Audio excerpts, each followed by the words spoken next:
This is one DN65, that means 2.5 inch cryogenic gate valve. Cryogenic gate valve is unidirectional. This is the arrow.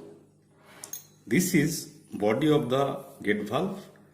This is bonnet, and this portion is extended bonnet, which will act as gas buffer of cryogenic vapor. Now let us see the internals of this valve.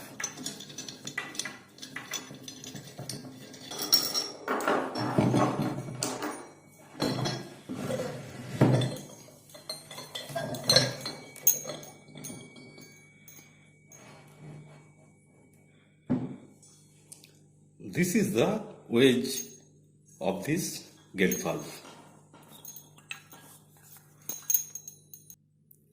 Now this valve is having seat rings inside. This side is plain seat ring but taper from top to bottom. This is tapered, and this seat ring is not tapered but projected seat ring, circular seat ring, and this is one wedge guide and this is another wedge guide.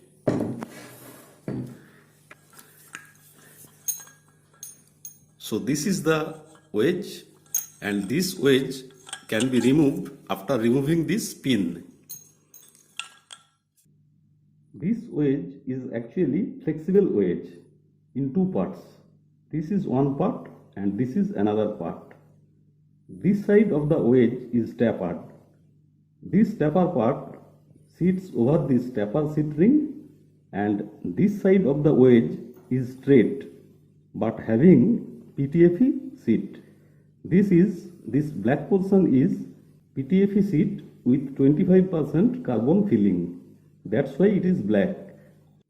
So for this type of wedge, we get dual sealing.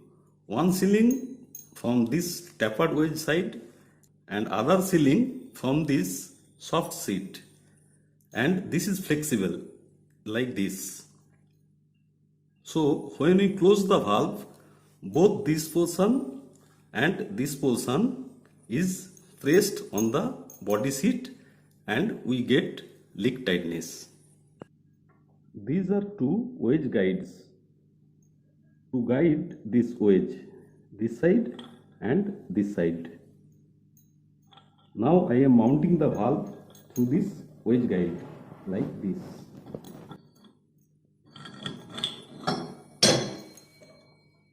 Now I am joining body bonnet bolt joints like this. So the valve is ready.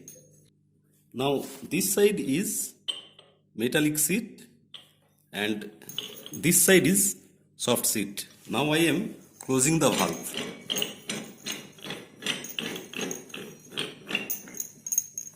Now valve is closed and this soft seat portion is on the downstream and metallic seat portion is on the upstream side. Due to this soft PTFE seat, this type of cryogenic gate valve should not be used beyond 200 degrees Celsius temperature. When cryogenic gate valve size is 6 inch and above, then if the wedge is solid wedge, then in closed condition liquid will be entrapped below the wedge inside the valve body and above the wedge inside the body bonnet portion like this. So after some time, liquid in this portion and liquid in this portion will try to evaporate and will exert huge load, huge pressure load. To relieve that pressure load, relief hole should be there on the wedge like this and like this.